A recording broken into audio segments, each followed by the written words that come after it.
जय महाराष्ट्र। मागच्या एक सव्वा ते एक महिन्यापासून मी जामनेर तालुका एकूण सर्व राजकीय क्षेत्रापासून जरा अलिप्त होतो।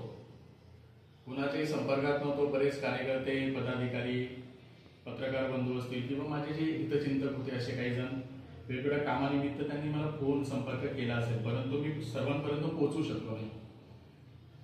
काही वेगवेगळ्या प्रकारचं एक षडयंत्र माझ्या विरोधामध्ये रचण्यात आलेलं होतं आणि हे मी आता आपल्या सगळ्यांच्या समोर सांगू शकत नाही, परंतु लवकरच मी 2 ते 3 दिवसांमध्ये पत्रकार परिषद घेणार आहे।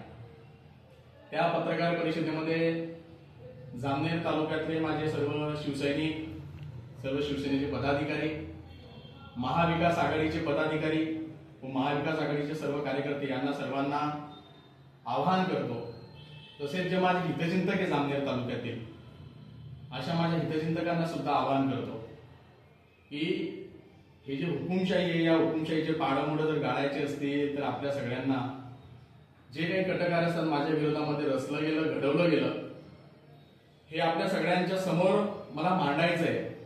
त्याच्यामुळे आपण सर्वजण त्या पत्रकार परिषदेमध्ये मोठ्या संख्येने उपस्थित राहावं एवढंच मी आपल्या सगळ्यांना आवाहन करतो। सर्व महाविकास आघाडीच्या पदाधिकाऱ्यांना, कार्यकर्त्यांना आवाहन करतो की आपण उपस्थित राहावं। जय हिंद, जय महाराष्ट्र।